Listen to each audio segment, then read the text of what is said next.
This week, James is back on the phone with Zach Hanger of howtoreleasearecord.com. Nice.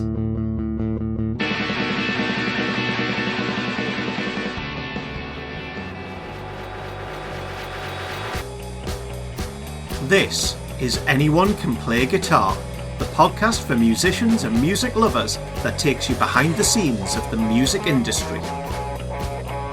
This week is brought to you in partnership with MGR Music.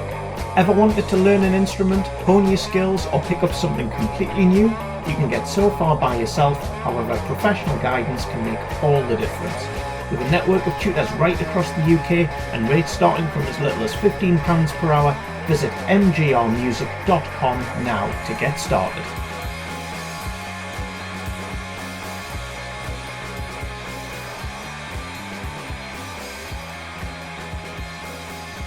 Hello and welcome to episode 74 with yes, James, yes, with me, Ben, and him, James. That popped in my head and I thought, I'm not going to do it. Then you did it. It made it more special. You got more excited about that than I expected you were going to. Shall I tell you what else is exciting? Yes. Last week's guests, we are scientists, Keith and Chris. Lovely episode. Here's a snippet. If they're still taking your dough and the manatee's dead, that's not cool. Yeah, that's not cool. Man, just transfer to a different manatee. I mean, unless maybe it's like upkeep on the stuffed manatee. Oh. So James, we're back on the phones. Well, you were back on the phone. I didn't make this one. I mean, you're saying phone, Ben. Well, it's the same. It's a microphone attached to a laptop. But tell me about this week's guest, James. Zach. Yes, Zach, another guest from the US of A. Mm-hmm. Great experience in the field.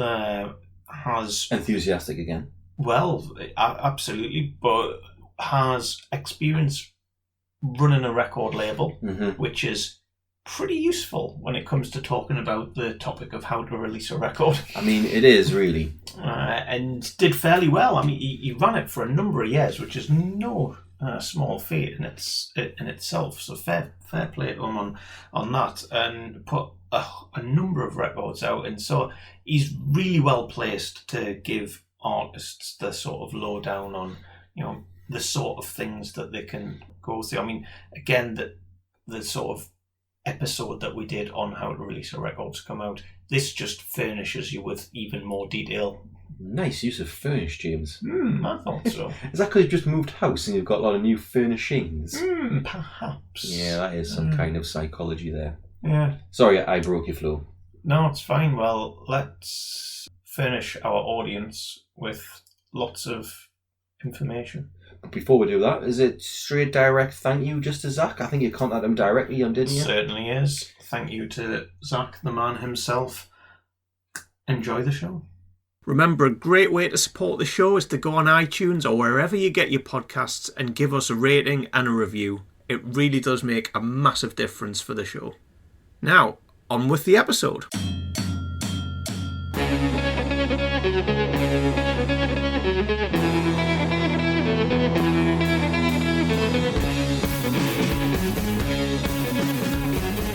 Right, Zach, hello, welcome to the podcast. Hi James, thanks for having me. No, thank you very much. How are you doing? Doing great. Excellent. What's the weather like where you are? Well, I'm in San Francisco, so it's kind of the typical San Francisco moody weather. A little overcast, I guess. We're good at moody weather in the northeast of England as well. So I hear, huh? Absolutely. Right, well, it's absolutely fantastic to have you on the show today, and the main topic that we're going to be talking about is how to release a record. But before we get into that, do you want to just give our listeners a bit of a backstory on yourself? Sure. Yeah, so my entry into the music world was starting a record label back around 2005. I started a record label called Range Life Records that was based in Lawrence, Kansas. There has always been a lot of really cool music coming out of Lawrence. It's where the University of Kansas is, and so it has that kind of college town verve and activity. And there's a lot of great bands that have come out of Lawrence, including a friend's band, a band called The Anniversary, and they kind of made a splash back in the early 2000s, and it was after the dissolution, the dissolving of the Anniversary, that my friend from that band started doing like solo demos, and he would send them to me, and I was out in Los Angeles trying to write screenplays. He would send them to me, and they were so great. They were unlike anything I'd heard. And I was so excited about it that I convinced him to start this record label to put out his music, basically. So that became the band White Flight, and that was the basis for it back in 2005. And we had a good go. We put out a number of releases from 2006 through 2012 or so. And, geez, I would say, I don't want to blame it on the kind of shifts in the music industry, but definitely a lot of things shifted. The kind of big change from a distribution-based industry where you produced product and had them, in stores, to obviously the industry we are living in now, which is digital and streaming. And so we went through a lot of those changes, and it kind of led to the end of the record label. And I switched over to learning to program, being a web developer. The website, How to Release a Record, is really the first website I made. This is a different version of it that's active, but the content was all stuff I kind of put together for the initial website back in maybe 2013. Okay. Right. Well, the idea of starting a record label fascinates me, and it's something I've always thought, I'd love to do that, but that must have been quite an undertaking. It is a big undertaking. There's a lot of paperwork involved, but yeah, it's really exciting, and really it was something that was that at the time I think was a much more obvious path. I mean, I think it's less. I would be pretty intimidated to start a record label now. I think it seems much less necessary, I suppose. But at the time it was great. It was a way to bring together a kind of community of different bands and musicians and people who were making really cool music, and kind of give it a brand overview, and be able to help a lot of people get their music out there. It was a cool experience. No, definitely. Well, fair play for doing it, and for quite a period of time there. If you're saying 2006 to 2012, that's a decent run. Yeah, it's a good little run. Right. Well, so onto the site that you mentioned there, How to Release a Record. So there's some great content on there. So I think, correct me if I'm wrong here, but I think the website sort of picks up from the point of the artist, the band, the musician. They've recorded a song, so they'll have a digital recording of some kind, and it's sort of what happens next. Yeah, very much so. Yeah, this is. I don't get into any of the actual recording, it picks up once you've got a product kind of ready to present. And the idea is to really give a kind of bird's eye view to musicians, because I think it's so easy to have the kind of the blinders on. You've been so caught up and just, I mean, it's such a feat just to have something recorded that you like, right? Yeah. If you've got, you've made the songs, you've worked out all the parts. You've actually gotten into a recording studio, you've multi-tracked, you've done all of this. I mean, it feels like such an accomplishment. And so this site, I really wanted to kind of be a quick snapshot of all of the things that you need to consider moving forward from that point.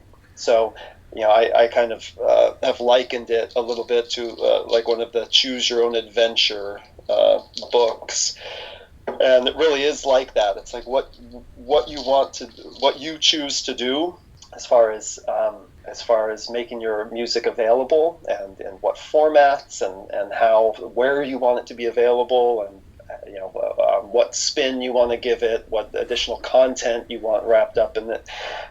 It really is just kind of your discretion, what works for you. So this is meant to be kind of a comprehensive overview, but there's no real prescription in terms of what to do or not to do.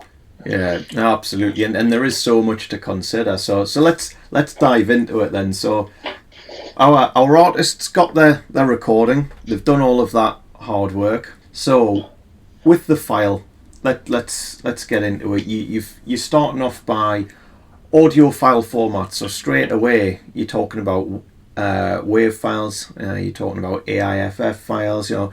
What the hell are all of these different file types? Why does our artist need to care about them?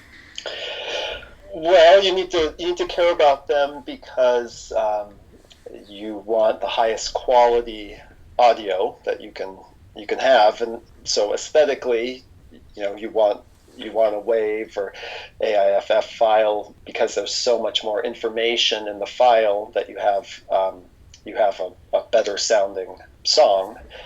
But you also need to consider these things because if you're going to take that next step, which is mastering and or putting your music through a digital distributor, there are exceptions, but for the most part, you can't do that with MP3s. And MP3s are the really compressed version of a WAV or AIFF.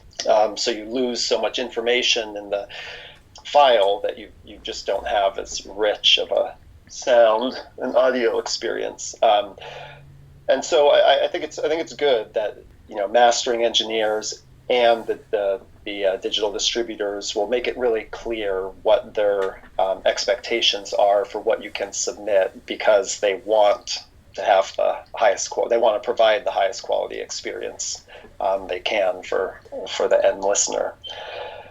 So this is really standard stuff, and whether people are home recording and using Pro Tools or Logic or things like that, or whether you're in a recording studio with an engineer, it's pretty standard to bounce your final mixes as waves. It would be weird to do it as MP3s, but yeah. And so you're touching on mastering there. So I remember when we were much younger, and we'd sort of recorded our first track, and it was we'd heard about this thing called mastering, and we were like, right, well, what the hell is this? Why would we want to have it done? How much is it going to cost? What's the benefit going to be? So what? Right.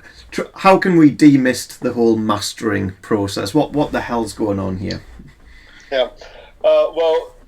The easiest demystification is just do it.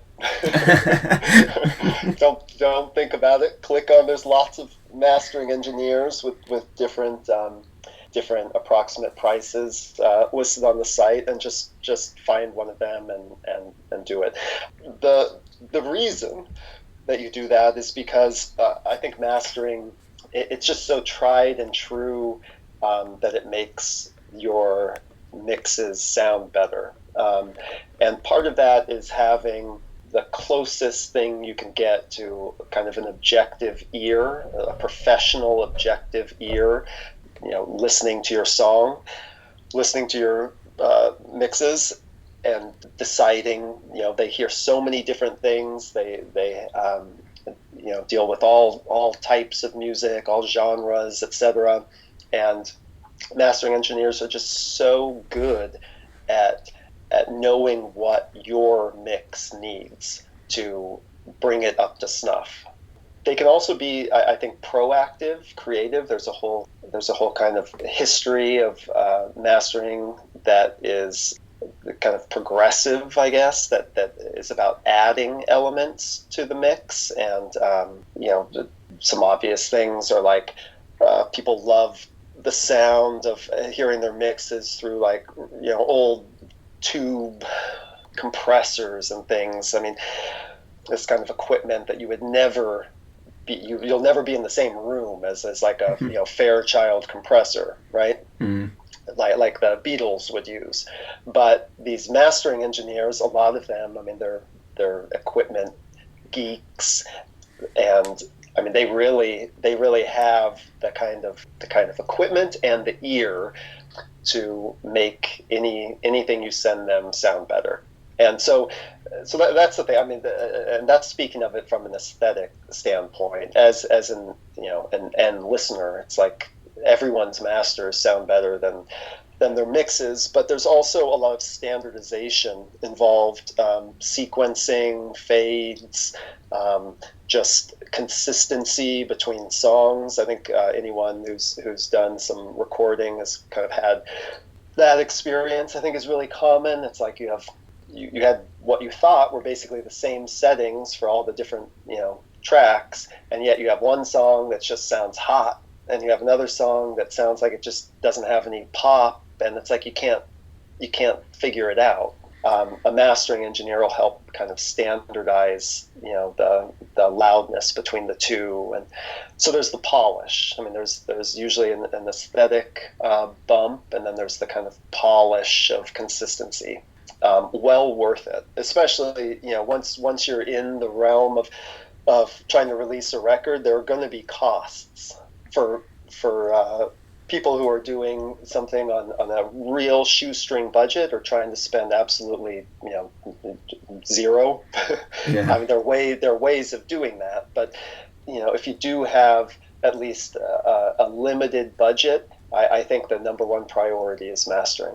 Yeah, because we're not talking too much per song, really, are we, to get a song mastered these days? No, I've done. I mean, I approximated. Different mastering engineers will kind of do their pricing differently based on how, like, by the hour or by the song, or different rates for more songs versus less, etc. But so I did kind of approximations on the site, and the low end is $40 a song. The high end, as far as what I covered, is $75 a song. You can get a lot higher. I don't think you can get too much lower. There's some competition kind of in, I think, the lower end, but I hate to even call it the lower end, because quite frankly, I think some of the less expensive mastering engineers are better than some of the more expensive. But yeah, or at least or at least are on par. Yeah, that makes sense. And I mean, in many ways, it's all costs aren't to be sniffed at, because, like you say, a lot of people are operating on a shoestring. But that said, clear message here that mastering is a thing, and it shouldn't be avoided. No. It should be number one on your list of priorities, I think. And if it's not number one on your list of priorities, I kind of point out on the site the idea of mastering yourself, just some kind of general principles for how, if you're not going to actually professionally master your mixes, just some things you can do with your at home system that will just kind of give that final touch to things. But yeah, mastering and that idea of kind of having a final product is number one on the to-do list. Brilliant. Okay, so we've looking at a few other things. You talked about you've got UPC, ISRC codes. So what's the situation here? Right. Well, with UPC and ISRC codes, I think that's showing maybe a little bit of my perspective at coming at this from a label perspective, where it mattered more for just the organization of the record label and having multiple releases, that we wanted to be to have some consistency internally. It mattered more to us to have our own UPC prefix and our own ISRC coding system. It matters less, I think, for the just independent band that's going to digitally distribute their music, because any of the distributors that you use will provide a UPC and ISRC code. So UPC is for the product, basically, for the album, and ISRC codes are for each individual song, and they're just the metadata for keeping track for any type of reporting, any type of sales. It's the way that the store and streaming platforms report and maintain consistency with the digital distributors and with your own, if you have it, your own internal accounting. So I kind of point out that these things, you can make these subjective. You can get your own UPC prefix. It does cost some money, and your own ISRC prefix, again, does have a cost involved. Or you can just outsource that to your digital distributor. And so it's really, if you are a record label, it's in your interest to have your own subjective codes. As an artist, would there be an advantage to doing this yourself, or is it pretty much a no-brainer to just get your digital distributor to do that for you? Yeah, I think it depends. I mean, I think if you're an artist, if you have the long-term goal of releasing your music independently, and releasing a lot of it, and treating it more like a business, I think that you would benefit by having your own UPC and ISRC codes, just because they're unique identifiers, and you can create some consistency with it, and for your own internal understanding, it makes sense, and it's easy to organize. If you're just kind of flying by the seat of your pants, and you have some record or you have some music you're going to put out, and you're just kind of just don't know what's going to happen, I don't think it's something you have to worry about too much. Okay. Right, so just the final bit that you've got in this section of the website's around artwork. So again, if we're thinking here, and we'll come on to physical copies later, but if we're still in the digital realm at this point, and getting the file into up to spec, as you put it, artwork is the next thing we've got on here. So what do we need to think about in terms of the digital artwork? Right. For digital, I mean, the idea is I kind of put in the 2400 by 2400 pixel size, because that is the largest dimension required, and you can always downsize, right? So it's good to start with a 2400 by 2400 pixel file, and the other specs there, I mean, just a JPEG or a PNG and an RGB color mode. These are just kind of, I feel like I tried to explicate everything that had a potential interpretation, and there are other file formats and other specs that you would want for different needs, like for printing, for CDs and things like that. But at any rate, I think that's just a good standard. It's like if you're making your album artwork, just make it the highest quality that is going to be really useful for your needs, and then from that high quality, you can always make, you can always downsize it to something else for other needs. Okay, brilliant. Okay, so we've got our file up to spec, and we've even we've done some mastering, because we know that that's important. So we've touched on it a bit, and we need to consider distribution. So clearly we're going to want our music on iTunes and Spotify and all of the various other places that people consume music today. So a number of choices, I guess, that are out there, and a whole host of companies that'll do that. But there's a few different types of distributors, I think. So what are the key differences in terms of the service offerings of distributors today? Yeah, you're right. It's kind of a smorgasbord of distributors right now, and there's some very popular ones that are the kind of name brand distributors, and then there's a lot of upstarts. When we kind of first started with the record label, TuneCore and CD Baby were your choices. You didn't really have all of the upstart companies to choose from, and so the kind of the best thing you could say about the big names, TuneCore and CD Baby, is that they've been around the longest, and they've proven track records, and are clearly a lot of people use them. But I think that you can do it for a lot less with some of these others. There is some competition in terms of price and terms, and if you're kind of shopping in terms of price, you might choose one of the ones that is less expensive. I quite frankly think TuneCore, I've used them a lot, and I don't like the fact that the price goes up to $50 a year, and then you'll be like 5, 6, 7 years later, and you're still paying that $50 a year when maybe you're not making much on the record, and it's hard to get locked into that when the rest of the business model isn't necessarily that you're going to always be making money from legacy releases. Yeah, and that makes sense. So typically, there'll be obviously exceptions to this, but as a general rule,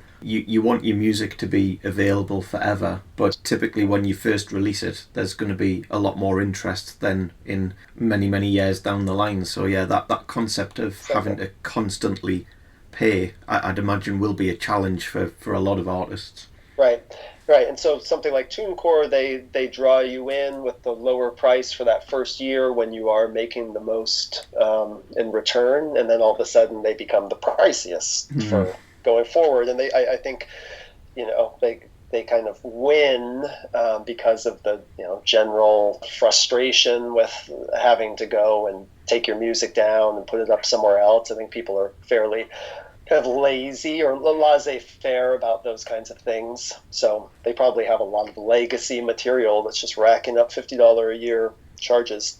The big thing that I would add right now, and this is the kind of site that is very much in flux. Things change a lot. It's actually a really fascinating kind of view into how to maintain some consistency with so many links. How to maintain some consistency on the internet, because different websites that I reference or that I link to, they're like things are constantly getting revamps, or they change hosting, or they change something or other, and links get broken, and it's it really is it kind of gives you an appreciation for the ephemerality of information out there. But there's also a lot of progress being made in the industry, and things change there. So the biggest thing I would add to this section, and will add, is that that DistroKid, the distributor DistroKid, they Spotify bought or has a minority stake in DistroKid now, and so there's this very close relationship between Spotify and DistroKid. And so that I think catapults DistroKid really into being one of the main competitors for digital distribution. DistroKid, they actually, as a selling point, make it clear that they will get you your artist verification badge on Spotify if you distribute through them to Spotify. And for a lot of people, that could set apart that option from the others, especially if cost and terms are kind of on par. So that would be something I would add to the distributors. DistroKid and Spotify are linked as business partners now, and because of that relationship, and if you value Spotify in terms of your strategy, that could be a pretty convincing reason to use DistroKid. Yeah, so in terms of, there's obviously money that our artists have to pay to the distributors. what can and what should the artists expect back? Well, I mean, I think that probably most people can expect back probably not a great deal of money. So that could be anywhere from, I don't know, $0 to $100 or something for the year, or for the lifetime of the release. I think it's just that's really hard. I think most people kind of have to just face the flat line of in terms of financial return. What you're really doing when you pay for the distribution is you're paying for the chance. I mean, it's a very democratic system. Everyone kind of uses the same channels to get onto the same platforms, and the notion that you can make something in your bedroom and you can then have that in the same marketplace as Radiohead, like, it is wild. Yeah. But it does not follow that you're going to make the same return as Radiohead. Yeah. As Radiohead is making, and that's part of the just kind of mind bender of the present industry. Yeah. In a lot of ways, both artists and the audience is subsidizing, major artists' income.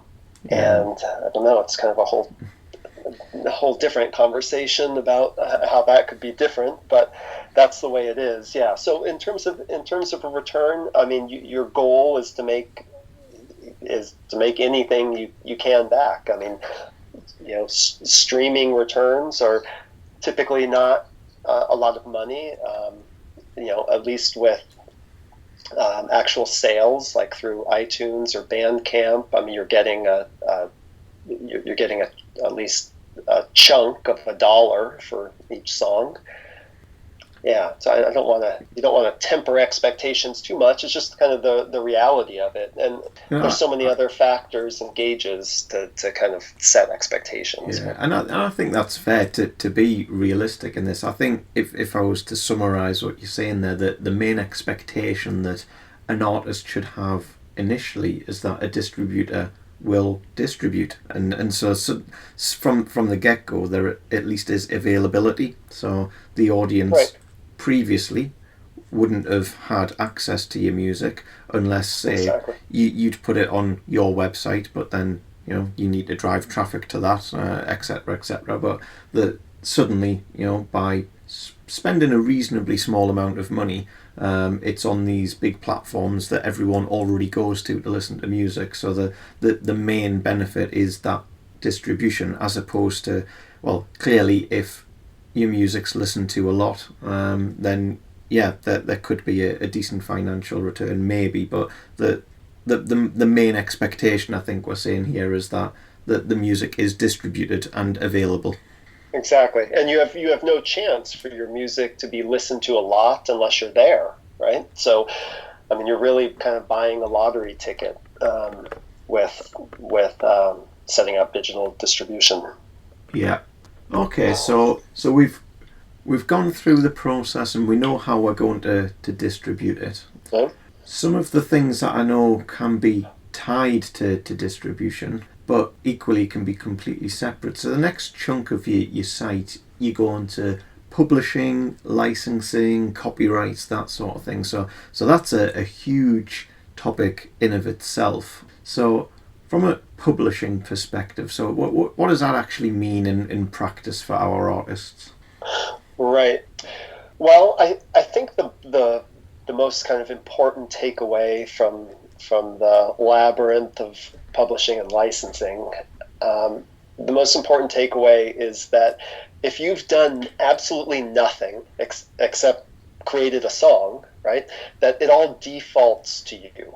If you're not, as long as you haven't used samples, as long as you haven't, cribbed some lyrics from, the Rolling Stones or something, As long as you haven't done anything that is an actual copyright infringement knowingly, um, your own just creative process has created a copyright. So I think that's the most important thing. What you do with that afterwards is kind of up to your own ambitions and discretion or paranoia or any of those things. Some people are extremely protective and feel like they're going to get screwed anytime, and want to be really careful. And I think there's a path for them. Again, back to the choose your own adventure. It's like if you really want to get everything set up and you want to go through the registration of a copyright, and you absolutely should. And that's a valid, probably the right approach. Might as well have yourself completely protected and legitimized, and I think that's great. I don't think it's entirely necessary. It's kind of the old idea of like, we'll do this until we get called out on it, and then we'll deal with it. But the fact that we've gotten called out on it means we've created enough of a stir that we're kind of achieving our goal in some way. It's like if you get hit up to have one of your songs licensed and you haven't done anything with your performing rights or with your copyrights or anything like that, I mean, you can always do it then. Like, you can always react and then get these things set up. But again, this is intended as a kind of overview of the considerations.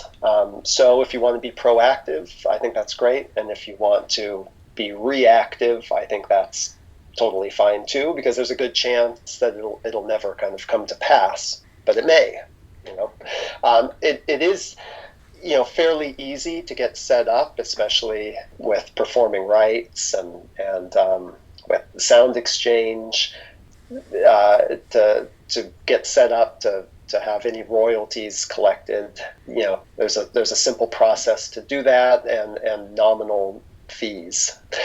To actually have to actually get like a publishing contract, I think it's a different level of the game that's not entirely applicable to really this site or the people who would want to use or would want to follow this site. I think it's kind of one in a million. Same with the licensing. It's really, really competitive and really tough, but it's I think empowering to kind of know what options are out there.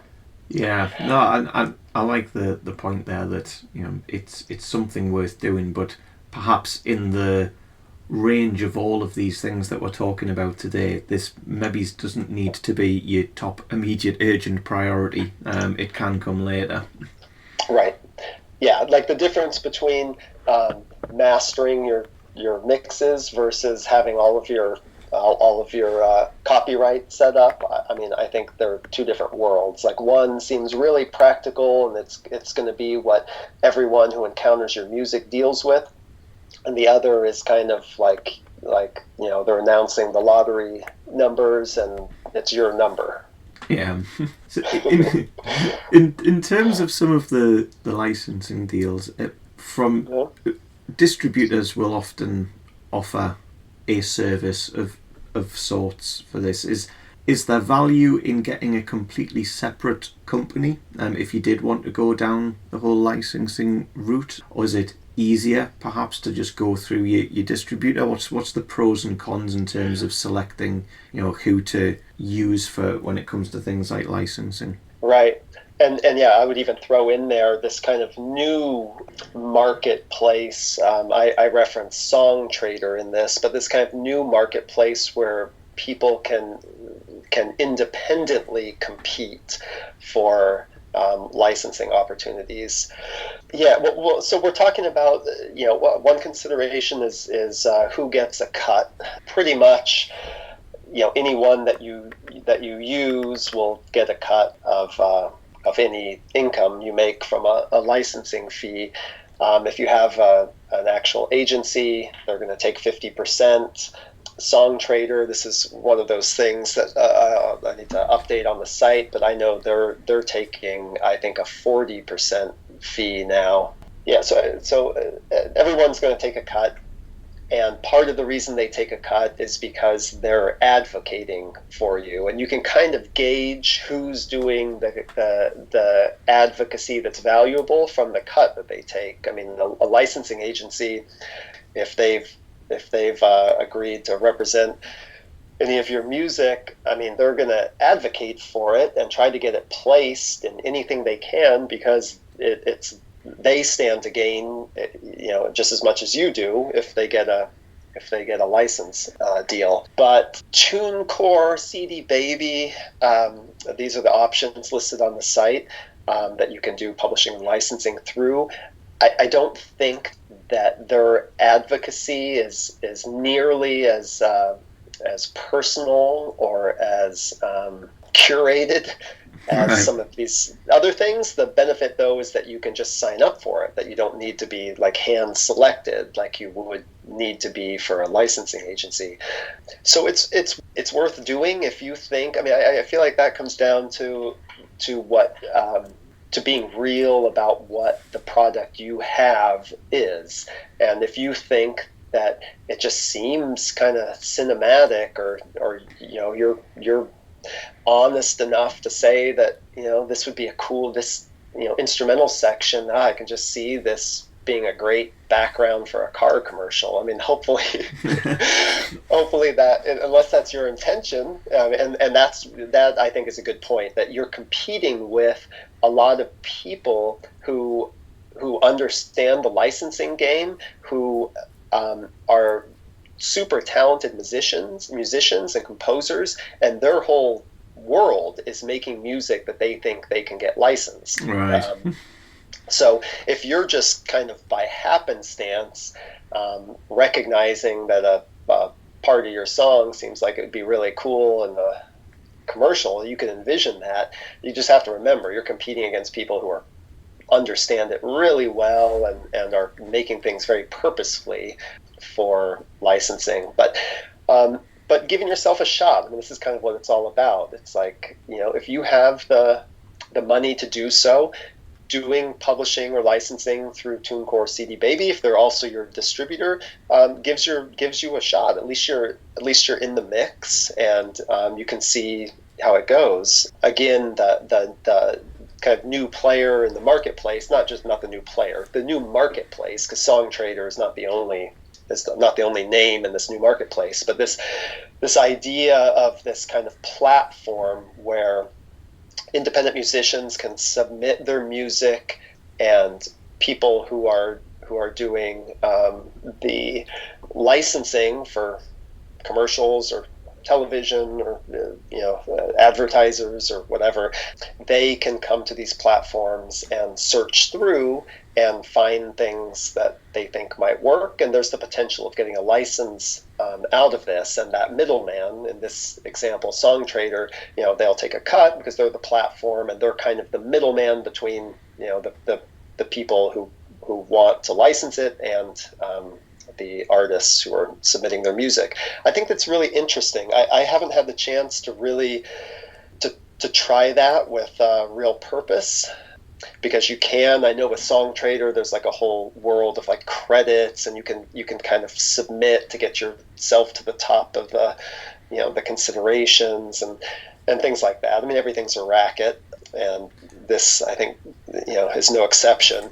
But again, you're putting for a very small cost, you're giving yourself a chance at potentially like a big reward. Licensing is a lot of money, and the potential is huge. So I totally agree. I mean, I like your point about being in the game. I mean, ultimately, this is another potential revenue stream, right? And if you're not signed up with anyone, then you're definitely going to get nothing. Exactly. Yep. Whereas I take your point in terms of, I mean, the way I look at this is, if you've got a CD Baby, I mean, how many different artists have their music on there, and how many have signed up to the licensing type approach Right. through there? So, realistically, I mean, how many artists will CD Baby be actively sort of pitching for licensing opportunities versus if you go to a dedicated boutique that you've signed up with because they particularly like a particular one of your songs, then I think there's a potential of a greater, I guess, focus on your music. But then, I mean, the percentages are big as well in terms of the cut that they're taking. But you know, it's clearly a case of, well, you wouldn't be getting these deals without these people. They're there to introduce your music to people that otherwise you wouldn't be able to. So I guess you getting 50% of something is still more than 0% or 100% of nothing. Exactly. Yeah. And I think it's also, I've had a few opportunities where I've given advice to friends' bands where there are kind of other things to consider, like that they have, you know, an in, or they have a certain cachet where there's the potential to do these things independently, and that's like the ideal. I mean, if you can avoid that 50% cut to any of these companies and get a sweet, you know, sync license out of it, then you've kind of won, really. And so some people, that may be consideration, that, you know, maybe don't do these kinds of things, don't get involved this way, but try to get into the mix otherwise, because there's a lot of other ways of getting exposure than, you know, just being on these platforms. I mean, from the, you know, music blogs, for example. But, you know, if you're able to create a little buzz or little interest from other channels, then you have a lot of leverage, a lot of potential leverage with things like licensing.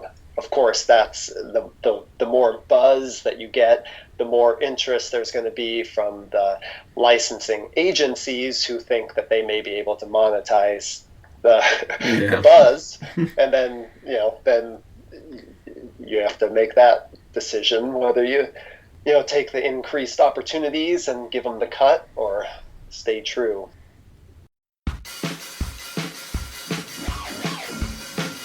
This week is brought to you in partnership with MGR Music.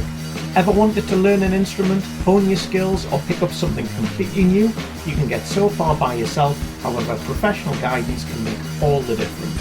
With a network of tutors right across the UK and rates starting from as little as £15 per hour, visit mgrmusic.com now to get started. It's just a half-time break, James, for Charity of the Week. This is a repeat charity. It is, yes. Already mentioned by Tyler of State Champs. Yeah, you know, the first thing that always comes to mind for me, and I try to make donations to, is in the US here, is the ACLU, just because it is, you know, at least for us here, it's fighting the good fight in a way that I think is, you know, so increasingly critical. So yeah, I encourage anyone who's going to make any donations to a cause. I think the ACLU, the American Civil Liberties Union, can always benefit from that and apply it progressively. If you want to find out more about ACLU, just go to the net and go to aclu.org. Simple. Now, back to Zach.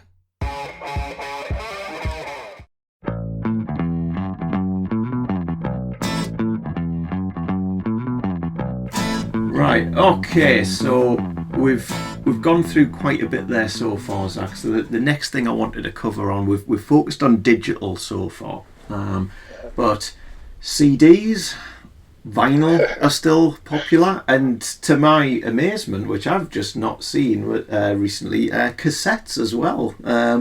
So what's the it's 2019, right? There's what's the pros and cons of even entertaining the notion of putting your music on some of these older formats?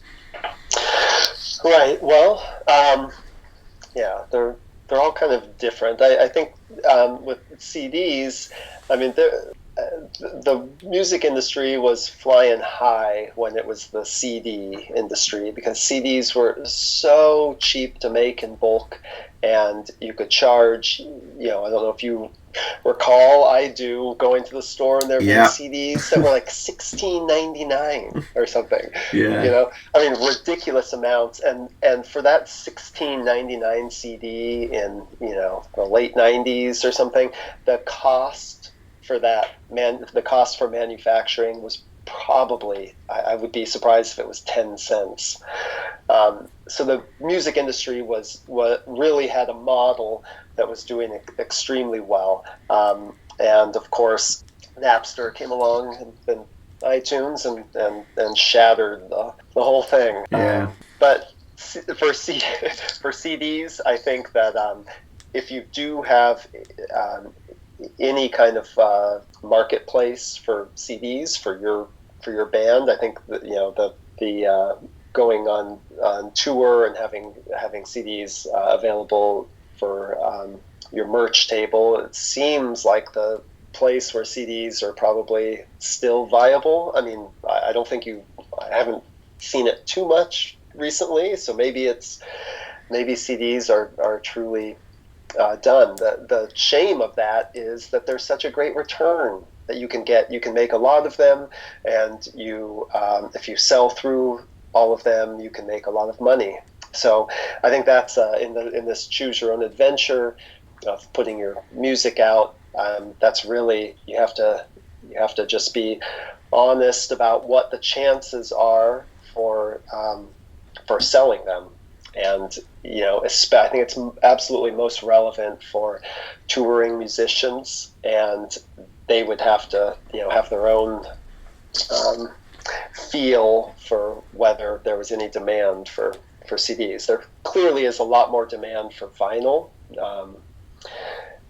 The vinyl industry is been on this huge spike, this huge upward trajectory for years now, and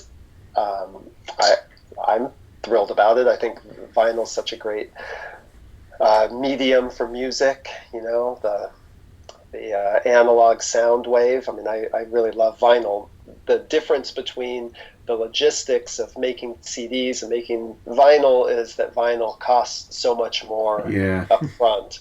The return is not as good, and the upfront costs are just so much higher. So it really is. You either have a budget for it. I mean, we're talking about icing on the cake. There's no strategy for an independent band that is a vinyl first strategy right now. I think it has everything to do with whether you have money in the budget, and really, if you do have money in the budget, unless you've established an audience for your releases, I mean, it's really kind of a vanity project to make vinyl. But I mean, in terms of vanity projects, getting that vinyl is pretty awesome, I think. Yeah, I agree with you. I remember we have one of our songs on vinyl, and it was just physically having that. It was like, wow, there's something about it. But I'm with you as well. I mean, even some of the practicalities, right? If you do have an audience that want a physical copy, even just some of the, like I say, the practicalities of, well, that's taking up a big chunk of van space, particularly vinyl. These things aren't small, and if you're carting around hundreds of the things, it's another thing to think about. And I don't know. I mean, it's interesting hearing you talk there. I think there's something for me where if you had them on a merch table, if you had 100 people at a gig, might there be 1 or 2 people that might be interested? Maybe. Right. I don't know. That gets into what your audience is like, and how you build up fan expectations and all of that. But I mean, you're doing pretty well if you can produce vinyl and you can sell through it, or CDs and you can sell through it. I mean, and sell through, kind of low production. I mean, 500 copies is a common kind of threshold here. If you can sell 500 copies of something, of a physical product, to me, that is an indicator that that you have an awful lot of potential. You should be doing well in other arenas too. You should be able to, I kind of think if you can sell 500 copies of physical copies of something, then you should be able to get your song on, a music blog of note. You should be able to interest a licensing agent. I really think, I know it seems like a really small amount to sell through, but I think that really it's an indication of there being kind of a herd interest. I mean, 500 fans is a lot of fans. Yeah, I agree. Even when CDs were popular, that would be a reasonable amount of CDs to get through. So I think the point there of being realistic in terms of if you are going to get any physical copies produced, being realistic about the amount that you're likely to sell, because you don't want to be lumbered with them, forevermore. Yep, they take up closet space. That's for sure. They really do. They really do. But it is really cool, and there are some kind of some other kind of cool elements of it. It's like I really love the kind of flow, the workflow of you've made a record or you have some songs and you're getting them mastered, and you found a mastering engineer that you like, and then at the same time you can have that mastering engineer cut the lacquer. And so they're listening to your songs to master for digital, and then they're also listening and doing kind of these separate masters for vinyl, and then they're cutting the lacquer. I mean, you're getting a really, I think, kind of cool, bespoke experience there. And then that lacquer going to the vinyl manufacturer. I think you wind up, again, this is if you have the budget and if there's any kind of audience that's potentially there. But I personally have found a lot of satisfaction in that workflow for vinyl and CDs too. I mean, and cassette. I mean, you can have your I'm really talking about the workflow of finding a mastering engineer that's putting the finishing kind of touch on your music, and then really dialing it in for specific formats. I think is really cool, because I think you wind up with a satisfying or with a satisfying result, across all these mediums. Yeah, I think with a physical copy, there's still so much scope for making a really personal, tangible, additional piece of art on top of the art of the music that you've already created. So that there's a lot of scope, I think, in doing that if the audience that you have has an appetite for that. Exactly. Yeah. One cool thing with vinyl, and it's not something that I've ever actually produced, but I do know people who have, and I think it's really cool, this idea of vinyl on demand, these lathe cut records, where there's a number of them doing this, and the idea is that they'll essentially take your master and do that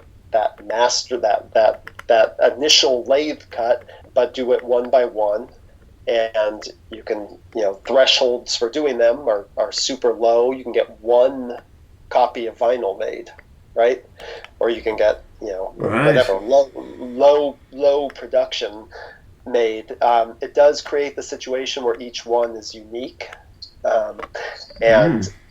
In terms of doing the artwork or anything like that, I mean, you do potentially face the scenario of the price break still being, for 500 record sleeves, record covers, when you only need 20.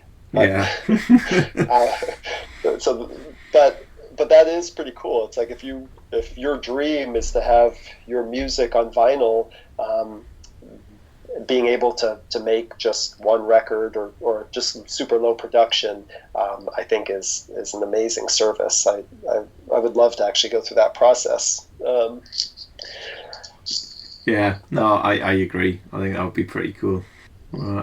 Okay, so physical versions, if there's a demand, or if it's something that you really passionately want, great, but be mindful of the realities, I think is maybe a takeaway there. So we've got our music, we've got it mastered, we know how we're going to distribute it, but we're going to have to promote it, because if no one knows about it, then no, it's no good. So that Right.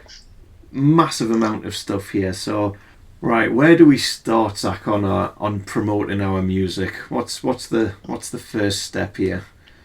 Right. Well, this is the probably 90% of the questions that I field from the website. They have to do with promotion. So it's good to get into this. I think that really the biggest thing you have to kind of consider is that so much of, as an audience, so much of what we encounter in terms of new music being released on the internet, so much of what we encounter is publicity driven, right? And these publicists that are driving, this content, they are really, really difficult to access and to get them to help you, even if you're paying them exorbitant, sums of money to help you. They're extremely, extremely picky, and I like to point out it makes a lot of sense because they have their own self-interests. I mean, they don't want to publicize some unknown band because it's so much work for them. I mean, there's a big chance that no one's interested because no one's heard of the band, and it's kind of a lose-lose for them. You have to establish a certain amount of credibility in order to even be considered by both publicists and professional like radio agencies.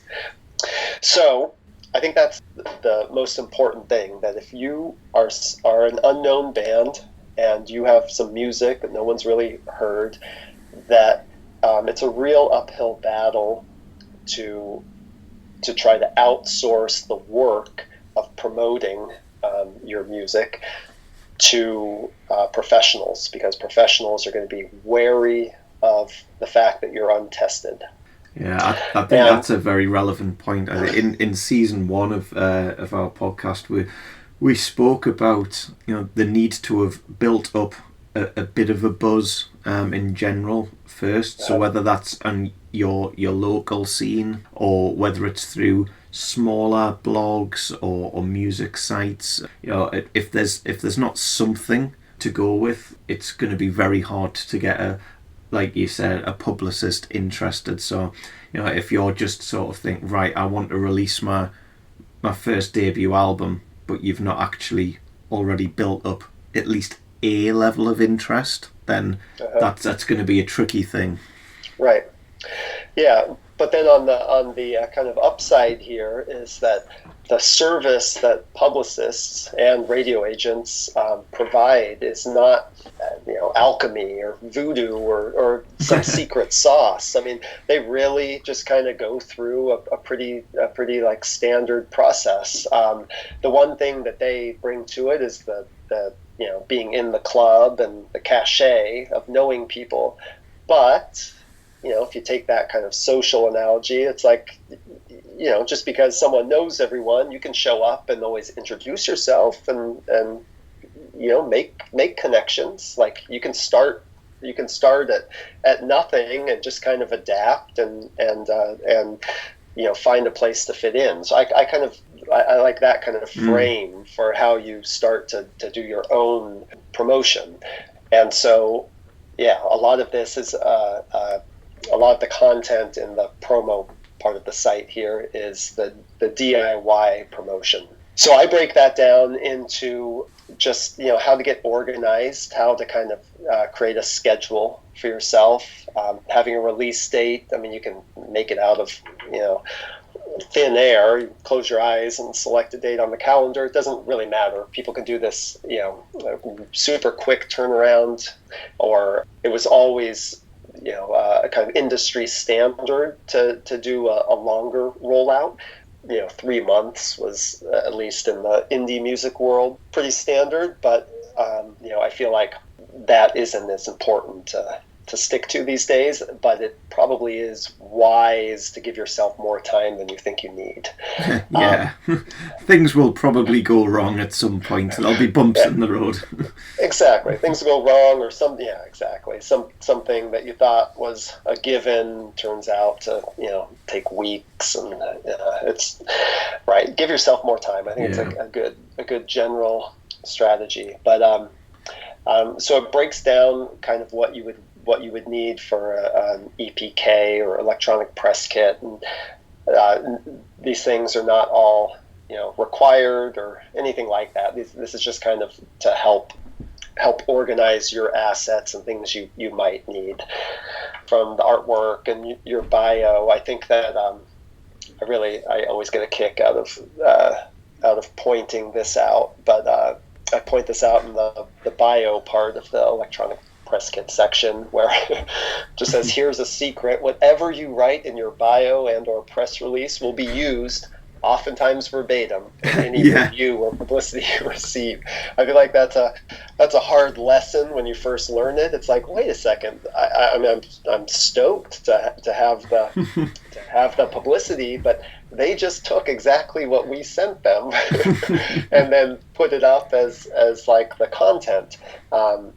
But that is oftentimes the way it works. It's the easy, it's the straight line from A to B here. Yeah, we were surprised with that the first time it happened to us, and like you say, it was a sharp learning curve, because it was like, well, right, we need to bloody well make sure we're saying we're awesome.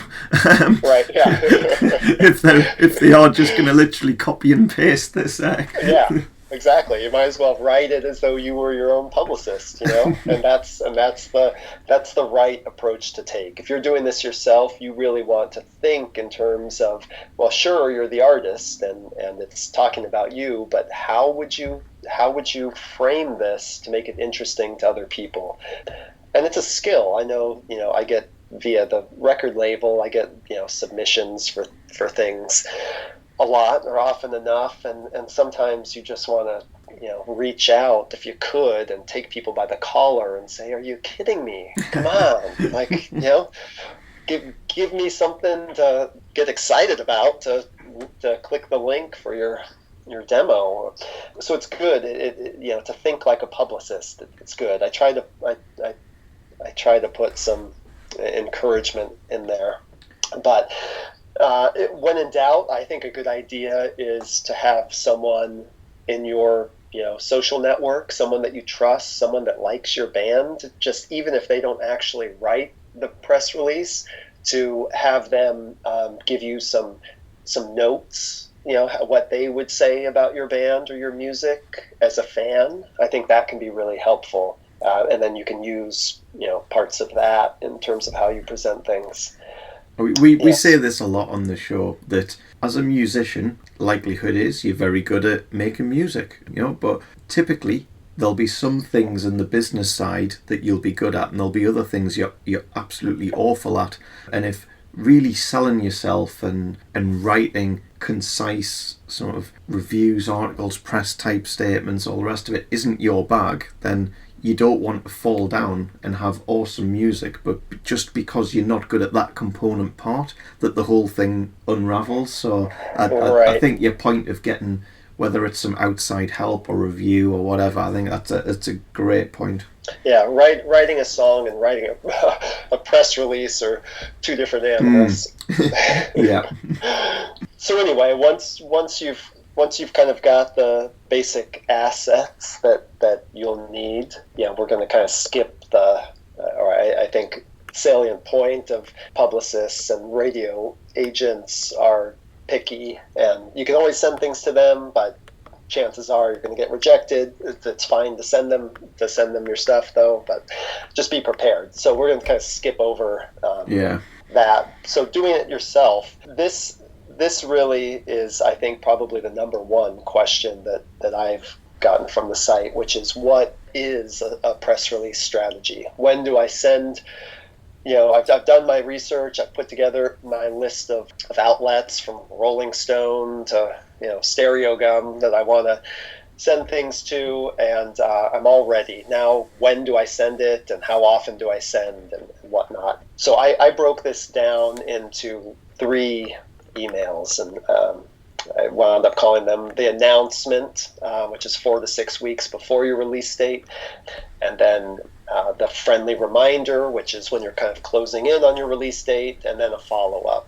Because I think a pretty common experience is not getting any feedback from the first 2 releases, or the first 2 press releases, and then your release date has come and gone, and it's probably still wise to try to salvage any potential for some attention. I think the toughest part of all of this is to differentiate between press outlets in general and specific places, specific outlets that you are a fan of, or that you follow, or that you have a connection to, or that you can really see your music appearing on. Mm-hmm. And it's really good. You want to do some things in bulk, and you want to do some things that are really specific to you and what you care about. And if it's your dream to have your music on Stereo Gum, it's probably wise or it is wise, I think, to let Stereo Gum know that. I mean, if you treat them, in this example, if you treat Stereo Gum as you do just the general research, and you just send these generalized emails as your press releases, and they just get the general release, I don't think that they're ever aware that what you really care about, or you really value, or you feel an affinity with them. I think it matters, whoever it is, even if it's Rolling Stone or somebody, much less your local music blog or anything like that. It's like making that connection and making it clear that you follow them, and you like what they do, and you think that you would really love them to give your music a shot. I think that is the best bet for bands to secure some promo from internet outlets. And from radio. This actually can apply to radio too. It's just going through the motions, I think, oftentimes results in that kind of going through the motions response, which is, for indie artists without any real standing, is rejection. But if you're able to personalize it and make any kind of connection, express any kind of affinity, I think that it matters on the other side too, and it probably increases your chances of, at the very least, communicating about it, where you get something substantial back, where they say, well, we can't promote, we're not going to give this an entry right now, but there's something cool about it if you do something else, like send this, just any kind of connection. You're trying to build an audience, you're trying to build a network of industry support. So yeah, I think your point around personalisation, Zach's absolutely spot on. If I receive an email and it's quite clearly just a generic copy and paste of the other 100 emails that have probably been sent out, I'm far less likely to engage and respond and give a specific response, as opposed to just, like you say, giving a copy-paste generic response back. So I totally see the value in that personalisation. Yeah, there is a trick, though, if you can. I kind of try to point it out here. If you can craft your press release to where it's engaging enough, and you can utilize your blind carbon copy function of the email, you can kind of get away with a little bit of personalization at scale. Yeah. But But anyway, Well, it's a balance, right? I guess you don't have time to write hundreds of very specific, separate messages. right, exactly. So at any rate, once you have your first press release out, I feel like you're actually in this whole DIY promotion strategy. You're engaged now. Now you have a baseline for expectations. Are you going to get any kind of feedback, any kind of response? The thing I love about this process is once you start the process, you're kind of in it, and you see in real time what the consequences of your actions are, whether there is any momentum, whether there's interest. It's I think really exciting, even if you don't get much back. I think it's a worthwhile experience for an indie artist or band to have, because it really puts you there at the ground floor, like finger on the pulse of who cares about what you're doing. Yeah, you're right, and it is exciting, and as soon as you start to get some feedback, no matter how much, that is a really valuable experience. Yeah, I agree. Yeah, so publicity and radio, I think of both of these things as just being kind of research heavy. You have to really look at radio, especially. Can be really frustrating because of all of the different criteria for submission. You would think that, I'm talking, I guess, primarily about college radio stations in the U.S. You would think, and I have been down this rabbit hole of researching them, so many, probably put 100 hours into college radio in the U.S. You would think that they would be all just taking digital submissions, and it would be a really easy, efficient process, and it's really not. There are all sorts of little things, various requirements that different stations have. So, obviously many of them don't accept digital. You can only send them CDs or vinyl or cassette or something physical. The other issue with college radio is that you have a lot of turnover from semester to semester, and from year to year. You'll get different station managers, different DJs, and there's a dearth of best practices. So not a lot of best practices happening in terms of dealing with that turnover. I mean, emails are always changing. That's part of why you spend so much time researching, is because you can't really use the same list that you used for your last release. You have to kind of look at it all over again to find the right contacts. It's really frustrating, but it's doable. I mean, all these radio stations have internet presences, have websites. I mean, you can always find the information you want, but just be prepared to research. Is there any hacks to do that easier, and to a magic utopia of one central place that pulls some, whether it's college radio or whether it's mainstream commercial radio or whatever it might be? Is there go-to resources that can help with this, or is it a case of literally going to every single website of all of the different stations?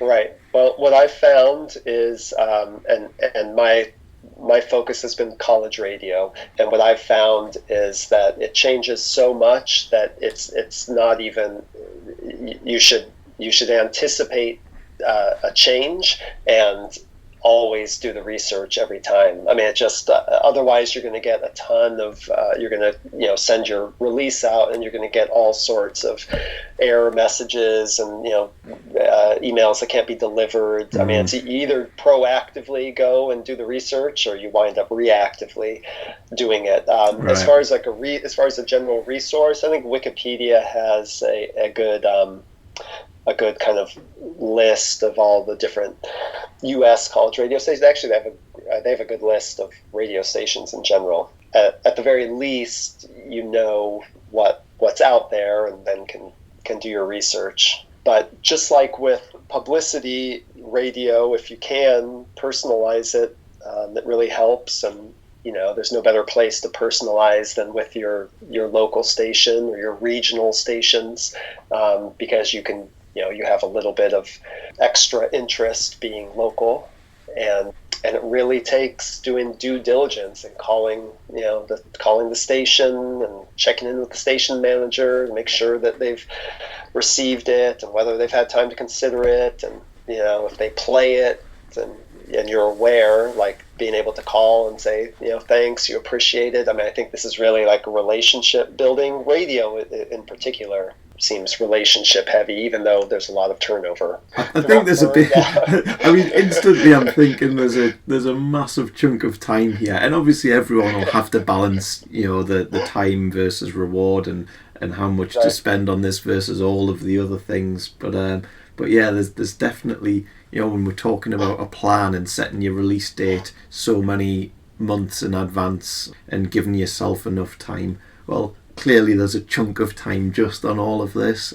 And if you do nothing in this space, well, radio is still a massive medium, so it's not one to ignore. Right, yeah, exactly. And radio is demanding enough in terms of the do-it-yourself kind of research, that really the pool the pool of competition is maybe a little bit smaller, at least from the independent artist side. And I don't know. I typically find that radio is maybe easier to get on or to get played by a radio station from your research than it is to get a blog post from the blogs that you've compiled. But I don't know if that's the case for everyone. But yeah, and so the last part of this is just about kind of how you handle your own brand, whether you have a website or setting yourself up on all the different relevant platforms. And this, I think, is it's still very much choose your own adventure, and I think that it's probably the in flux. I mean, just because of, I think there's different generational things in terms of who's on what platforms, and there's lots of kind of subculture that happens for with whatever kind of music you're making that may point you to one path or another in terms of social media and whatnot.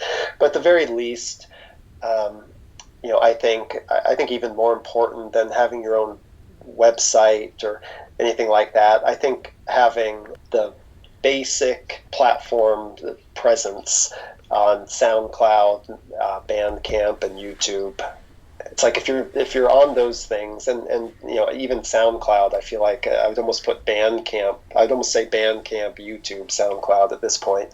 But what it gives you is the ability to share your music and your basic brand identity with anyone. I mean, it's democratic like that, and being set up here. Having your information in there, having all of your kind of links organized, and having your content in there in a best practices approach really is the legwork to being able to give anyone that encounters your music the best experience you can give them online right now. So those are really the things. I think that if you also want to create a website, again, an expense kind of comes with that, but it's really just a matter of what's the surest path to getting your content appreciated by other people that would ultimately be fans or supporters or have an interest in it. And I really think these are the kind of to me, as far for specifically for music, these are the most important. Bandcamp, YouTube, and SoundCloud. Oh, brilliant! And I think that's sound advice. I mean, we've spoke a bit on the show about social media in general, and I think a lot of it comes down to me is knowing your audience, and again doing a bit of research. You Right. want to have a presence where your likelihood of your fans, being present on. So it's if you look at things like YouTube, it covers all demographics, as opposed to some of the other social media platforms where, like you say, that there might be people of certain age groups, or that gravitate towards some of these versus others. Right. Yeah, and the other nice thing about these platforms is that they're totally free, and other than whatever data collection strategy the platform has, Yeah. that you're there. It's all working for you. Yeah, definitely free in inverted commas, but Yeah. I think I mean we've covered so much there, Zach. Is there anything else that you think is worth sharing with our audience here today? Yeah, the only thing that I would add to all of this is just what I've found to be the kind of the real diamond in the rough in terms of making progress with one's creative output and ultimately career. I think that really having some people, a person or some people that you trust to give you feedback is the most valuable currency out there. And it's almost like you start with an audience of one, and if you can develop a relationship where you can get the kind of feedback and insight into what you're doing, or where the kind of music that you're making, what kind of audience it seems like it would fit with, or just any kind of references, what its influences are, and I think it really helps kind of put yourself into the whole music ecosystem there. It's like just having a source of useful feedback is key. And I know a lot of musicians. I mean, musicians are funny because there's the kind of musician that's so protective and sensitive about things, and then there's the other kind of musician that's like a golden retriever that just wants to please, and they'll play whatever you want to make it work or whatever. And everyone's so different. I mean, even just the idea of music. I mean, music encompasses so many different styles and sensibilities and sounds, and I mean, there's really to group it all is kind of ridiculous.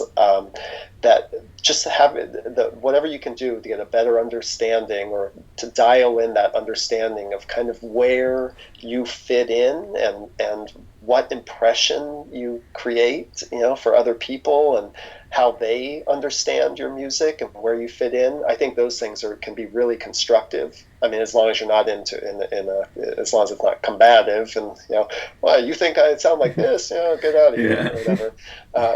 Just having some ears that you trust, I think is so important, and it's important, I think, all the way through. Even when people get successful, it's amazing how much the artists that are still willing to listen to just candid feedback. It's amazing how much I think they gain from the ones that just think that they're untouchable, or that they can't be criticized or constructively criticized. Yeah. I like that. I think there's definitely something in finding that trusted voice, and then, as you've sort of touched on, being ready to listen and take the feedback and act upon it as well. Totally. Yeah. Stay open to feedback from trusted sources, not from people who have the opposite musical taste. Or so that's what I think. I mean, I want and it seems like you guys too. I want everyone to succeed. I mean, that's the thing. Like, this is so many people's dream. I wish there was a way to have everyone realize it. Yeah, absolutely. Zach, it's been an absolute pleasure talking to you. Thank you very much for your time. Loads of great stuff there for everyone to get into. So thank you very much. Yeah, thank you, James. Thanks for having me. Hopefully the extra detail and extended interview with Zach is quite useful there. There's some bits that we chopped out of the episode with included lots of other guests. So there's a bit more from Zach, but really good. Visit his website, howtoreleasearecord.com. Loads of extra stuff on there as well, which he does keep up to and adds new content from time to time. So worth a visit. I quite like the fact how he kind of makes it less scary. It's doable. People do it. One thing I always take away from the chat I had with Zach is mastering. Just do it. Yes, who knew? Well, he did, but who knew? It's not an if, a but, a maybe. It's just do it. It's a thing. Just do it. It's a Just problem. get it done. Yeah. Get it done. Next week though, Ben. Well, I'm back at Hit the North Festival 2019. Love that festival. Yes, I do love that festival, and I am with Louisa, also known as She Drew the Gun, next week. Here's a little snippet. It means that bloggers are listening to you. Yeah. It means like journalists are listening, and it's just more ears to get in front of, really, isn't it? Because there's so much music getting put out on a daily basis.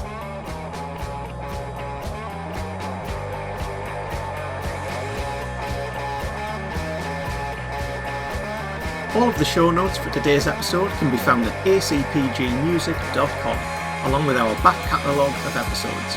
If you like what you hear, or perhaps have some improvements or specific guests you'd like us to consider, we'd love to hear from you. Email us at info@acpgmusic.com or hit us up on social media. Keep supporting upcoming artists, and we'll catch you next time.